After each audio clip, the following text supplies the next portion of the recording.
യേശുവിൽ ഏറ്റവും അനുഗ്രഹീതരായവരെ, ഡെയിലി ബ്ലെസ്സിങ്ങിലൂടെ ദൈവവചനമാണ് നാം കേട്ടുകൊണ്ടിരിക്കുന്നത്, കേൾക്കാൻ പോകുന്നത്. ദൈവം ഒരുക്കിയ ഒരു നല്ല ശുശ്രൂഷയാണിത്. ഇതൊരു അനുഗ്രഹമാണ്. എൻ്റെ കഴിവ് തെളിയിക്കുന്ന ഒരു പ്ലാറ്റ്ഫോം അല്ല ഇത് ദൈവത്തിൻ്റെ വചനത്തെ നിയോഗത്തോടെ, എളിമയോടെ, പ്രാർത്ഥനയോടെ സാധാരണക്കാരായ നിങ്ങളുടെ ഓരോരുത്തരുടെയും ജീവിതത്തിൽ എത്തിക്കുന്ന ഒരു നിയോഗം മാത്രമാണ്. അനേകർ ദൈവവചനത്തെ ഇരു കൈയും നീട്ടി സ്വീകരിക്കുന്നുണ്ട്, സ്നേഹിക്കുന്നുണ്ട്. ഒന്ന് പ്രാർത്ഥിച്ചേ, കർത്താവേ, അങ്ങയുടെ വചനത്തെയും അങ്ങയെയും സ്നേഹിക്കുന്ന ഒരു നല്ല ഹൃദയം എനിക്ക് തരണമേ. കർത്താവേ, അങ്ങയുടെ വചനത്തെയും അങ്ങയെയും സ്നേഹിക്കുന്ന ഒരു നല്ല ഹൃദയം എൻ്റെ കുടുംബത്തിലെല്ലാവർക്കും കൊടുക്കണേ. എൻ്റെ വീട്ടിലെല്ലാവരും ഈ ശുശ്രൂഷയൊന്നും ഇഷ്ടപ്പെടുന്നവരൊന്നുമല്ല. ചിലർക്ക് ദേഷ്യമാണ്, ചിലർക്ക് പിണക്കമാണ്, ചിലർ ഒളിച്ചും പാത്തും ഒക്കെ ഇത് കേൾക്കുന്നത്. ചിലർക്ക് ഈ ശബ്ദം തന്നെ ഇഷ്ടമല്ല, ചിലർക്ക് എന്നെ ഇഷ്ടമായിരിക്കില്ല. ഞങ്ങൾ നിങ്ങളെ അനുഗ്രഹിച്ചാണ് പ്രാർത്ഥിക്കുന്നത്. കേട്ടെ, പ്രാർത്ഥിച്ചേ. കർത്താവേ, അങ്ങയെ സ്നേഹിക്കുന്ന, അങ്ങയുടെ വചനത്തെ സ്നേഹിക്കുന്ന, ബഹുമാനിക്കുന്ന ഒരു നല്ല ഹൃദയം നൽകി ഞങ്ങളുടെ വീട്ടിലുള്ള എല്ലാവരെയും അനുഗ്രഹിക്കണേ.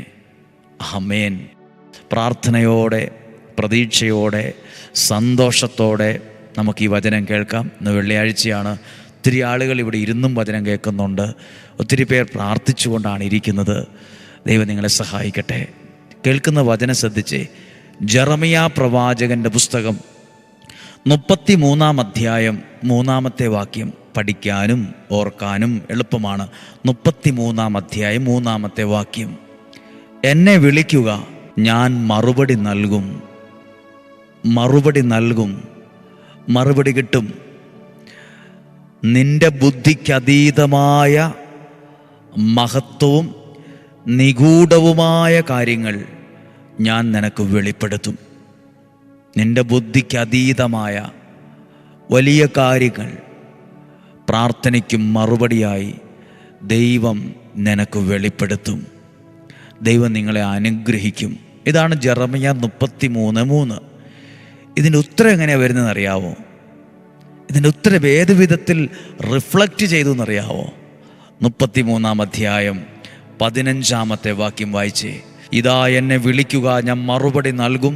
അങ്ങനെ വിളിച്ചു, പ്രാർത്ഥിച്ചു. ദൈവം കൊടുത്ത മറുപടി നോക്കിക്കേ. ആ നാളിൽ, ആ സമയത്ത് ദാവീദിൻ്റെ ഭവനത്തിൽ നിന്ന് നീതിമാനായ ഒരു മുളയെ ഞാൻ കിളിർപ്പിക്കും. ഒരനുഗ്രഹത്തെ ഞാൻ അവിടെ കിളിർപ്പിക്കും. കിളിർക്കുക എന്ന വാക്ക് വിത്തുകളുമായി ബന്ധപ്പെട്ട് ഉപയോഗിക്കുന്ന വാക്കാണ് കേട്ടോ. പയറ് എന്തിൻ്റെങ്കിലും വിത്തിട്ടാൽ അത് കിളിർത്ത് വരും. അതിനൊരു നല്ല ഭംഗിയുള്ളൊരു മുകുളം അതിൽ നിന്നുണ്ടായി വരും. അതുപോലെ പറഞ്ഞിരിക്കുക, എന്നെ വിളിക്ക്, നിങ്ങൾ പ്രാർത്ഥിക്കുക, ഒരു അനുഗ്രഹത്തെ അവിടെ മുളപ്പിക്കും. ഈ വചനം കേൾക്കുന്ന നിങ്ങളോടും അത് തന്നെയാണ് പ്രസംഗിക്കുന്നത്. പ്രാർത്ഥിക്കുന്ന നിങ്ങളുടെ കുടുംബത്തിൽ ചില നന്മകളെ, ചില അനുഗ്രഹത്തെ, ചില വിടുതലുകളെ, ചില സൗഖ്യങ്ങളെ ദൈവം നിങ്ങളുടെ കുടുംബത്തിൽ മുളപ്പിക്കും, കിളിർപ്പിക്കും. ഹല്ലേലൂയ. അടുത്ത ഭാഗം, അവൻ ദേശത്ത് നീതിയും ന്യായവും നടത്തും. അപ്പോൾ അങ്ങനെ കിളിർക്കുന്നത് എവിടെയേലും പുറകിലായി നിൽക്കുന്ന ഒരാളല്ല. ഒരു രാജ്യത്ത്, ദേശത്ത് നീതിയും ന്യായവും നടത്താൻ കഴിവുള്ള ഒരാളെ ദൈവം അവിടെ കിളിർപ്പിച്ചത്. നിനക്ക് അനുഗ്രഹമാകാനുള്ളൊരു നന്മയെ ദൈവം കിളിർപ്പിക്കും. നിനക്ക് ഐശ്വര്യമുള്ളൊരു ഭാവി, സന്തോഷമുള്ളൊരു ജീവിതം, നന്മയുള്ളൊരു ഭാവിയൊക്കെ ഉണ്ടാകുന്ന വിധത്തിൽ ദൈവം നിങ്ങൾക്കൊരു അനുഗ്രഹമുള്ളൊരു കാര്യത്തെ നിങ്ങളുടെ ജീവിതത്തോട് ചേർത്ത് കിളിർപ്പിക്കും. മുളച്ചു വരും, കിളിർപ്പിക്കും. അടുത്ത ഭാഗം, അങ്ങനെയൊക്കെ ദൈവം ചില കാര്യങ്ങളെ കിളിർപ്പിക്കുമ്പോൾ 16-ാമത്തെ വാക്യം, അപ്പോൾ യൂദ രക്ഷിക്കപ്പെടുകയും ജെറുസലേം ഭദ്രമായിരിക്കുകയും ചെയ്യും. അങ്ങനെയൊക്കെ ദൈവം ചില പ്രവർത്തികൾ ചെയ്യുമ്പോൾ ഭദ്രമായിരിക്കും, പിന്നെയോ രക്ഷിക്കപ്പെടുകയും ചെയ്യും. ഭദ്രമാകും, രക്ഷിക്കപ്പെടും. ഇതൊക്കെ ഇന്ന് സംഭവിക്കുന്നില്ലേ? ദൈവവചനം എല്ലാ ദിവസവും കേൾക്കുമ്പോൾ നിങ്ങൾ പോലും അറിയാതെ നിങ്ങളുടെ ജീവിതം ഭദ്രമാവുകയാണ്. നമ്മൾ പറയില്ല, എൻ്റെ പിള്ളേരുടെ ജീവിതമൊക്കെ നന്നായി കണ്ടിട്ട് എനിക്ക് മരിക്കാൻ പറ്റിയാൽ മതി എന്നൊക്കെ പറയുന്നവരുണ്ട്. പ്രാർത്ഥിക്കുന്ന നിങ്ങളോട് പറയാം, ചില അനുഗ്രഹത്തെ നിങ്ങളുടെ കുടുംബത്തിൽ ദൈവം മുളപ്പിക്കും. അത് നിങ്ങൾ രക്ഷപ്പെടാനും നിങ്ങളുടെ ജീവിതം ഭദ്രമാകാനും കാരണമാവും. 2 വാക്കുകൾ വെള്ളിയാഴ്ച ദിവസം വചനം കേട്ട് പ്രാർത്ഥിക്കുന്ന, ഡെയിലി ബ്ലെസ്സിങ്ങിൽ വചനം കേൾക്കുന്നവരുടെ ഹൃദയ പുസ്തകത്തിനകത്ത് എഴുതിക്കേ, ഹൃദയ പലകയിൽ എഴുതിക്കേ, രക്ഷിക്കപ്പെടും, ഭദ്രമാവുകയും ചെയ്യും. എപ്പോഴാ?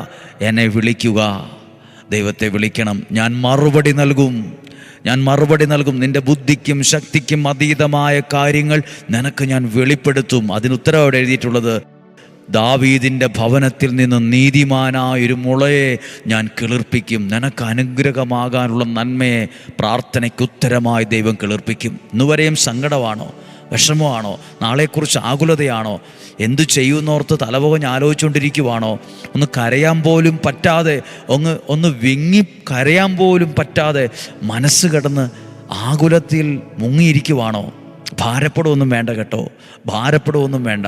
ദൈവത്തിൻ്റെ കരം നിങ്ങളെ ചേർത്ത് പിടിച്ചിട്ടുണ്ട്. ഞാൻ ഒരുപാട് സങ്കടത്തിൽ നിന്ന ഒരു സമയത്ത്, പ്രാർത്ഥനയുള്ള ദിവസമാണ്, ഒത്തിരി ആളുകൾ പ്രാർത്ഥിക്കാനുണ്ട്, മുഖത്ത് ആ സങ്കടമൊന്നും അങ്ങനെ കാണിക്കാനൊന്നും പറ്റത്തില്ല. അങ്ങനെ മനസ്സിൽ ടെൻഷനുണ്ട്, എന്നാലും പ്രാർത്ഥനയും പ്രസംഗവും പാട്ടും ഒക്കെ നല്ലപോലെ നടക്കുന്നുമുണ്ട്. മനസ്സ് സ്വസ്ഥമല്ല. അങ്ങനെ ഇരിക്കുമ്പോൾ, ഞാനങ്ങനെ മനസ്സ് സ്വസ്ഥമല്ലാതിരിക്കുമ്പോൾ, സൈഡിൽ ഇന്നുവരെ കണ്ടിട്ടില്ലാത്ത ഒരു സഹോദരി അവരുടെ ഒരു കൈക്കുഞ്ഞിനെയും 2 കൈയിലും ആ കൈക്കുഞ്ഞിനെ കിടത്തി നന്നായി ടർക്കി കൊണ്ടൊക്കെ പൊതിഞ്ഞ് വളരെ ശ്രദ്ധിച്ച്, ജനിച്ചിട്ട് അധികം നാൾ പോലും ആയിട്ടില്ലാത്തൊരു കുഞ്ഞിനെ. അപ്പോൾ ഞാൻ ആ വ്യക്തിയെ ശ്രദ്ധിച്ചതല്ല, പക്ഷെ എൻ്റെ മനസ്സിലിങ്ങനെ ദൈവത്തിൻ്റെ സ്വരം കേൾക്കുകയാണ്, അല്ലെങ്കിൽ ഇങ്ങനെ തോന്നുകയാണ്, ആ വ്യക്തിയെ നോക്ക്, ആ വ്യക്തിയുടെ കയ്യിലിരിക്കുന്ന ഒരു കുഞ്ഞിനെ നീ ശ്രദ്ധിക്കുക. ആ അമ്മയുടെ കയ്യിൽ ആ കുഞ്ഞിരിക്കുന്ന എത്ര ഭദ്രമാണെന്ന് നോക്കിക്കേ, എത്ര സുരക്ഷിതമാണെന്ന് നോക്കിക്കേ. നീ ടെൻഷനൊന്നും ആകണ്ട, ദൈവത്തിൻ്റെ കരങ്ങളിൽ നീയും അതുപോലെയാണ്. ഒരു മണിക്കൂറത്തെ പ്രസംഗം കിട്ടുന്നേക്കാൾ ആശ്വാസം എനിക്കുണ്ടായി. ദൈവത്തിൻ്റെ കൈകളിൽ നീയും ആ കുഞ്ഞിനെ പോലെ സുരക്ഷിതമാണ്, ഭദ്രമാണ്. വാക്കിവിടെയുണ്ട്, നിങ്ങൾ രക്ഷിക്കപ്പെടുകയും ഭദ്രമാവുകയും ചെയ്യും. പ്രാർത്ഥിക്കട്ടെ. ഇന്ന് 7 ആശീർവാദത്തോടുള്ള ദിവികാരൻ പ്രദക്ഷിണം ഇപ്പം 8:15 നടക്കും. ദൈവത്തിൻ്റെ അനുഗ്രഹം അതിലൂടെ കിട്ടും. ഇവിടെ വരുന്നവർക്ക് അത് അനുഗ്രഹമാകട്ടെ.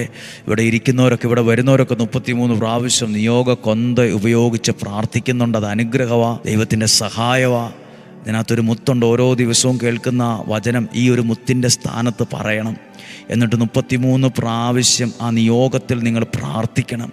അത് ചില അനുഗ്രഹത്തിന് സ്റ്റാർട്ടിങ്ങാണ്, തുടക്കമായി മാറും. പ്രാർത്ഥിക്കാം. നമ്മുടെ കർത്താവ് ഈശോ മിശിഹായുടെ കൃപയും പിതാവായ ദൈവത്തിൻ്റെ സ്നേഹവും പരിശുദ്ധാത്മാവിൻ്റെ സഹവാസവും നിങ്ങളോട് കൂടെ ഉണ്ടായിരിക്കട്ടെ. വചനം കേട്ട് പ്രാർത്ഥിക്കുന്നവരെ അനുഗ്രഹിക്കണമേ. കൽക്കുരിശിൽ എണ്ണയൊഴിച്ച് എഴുതി പ്രാർത്ഥിക്കുന്നവർ, നിയോഗ പ്രാർത്ഥന കൗണ്ടറിൽ പേരും നിയോഗവും സമർപ്പിച്ചവർ, ഇവിടെ വന്നു പ്രാർത്ഥിച്ചവർ, ഇപ്പോൾ ഡെയിലി ബ്ലെസ്സിങ്ങിൽ വചനം കേട്ടോണ്ടിരിക്കുക സകലരെയും അനുഗ്രഹമാകത്തക്ക വിധം ചില നന്മയെ ഇവരുടെ ജീവിതത്തിൽ മുളപ്പിക്കണമേ.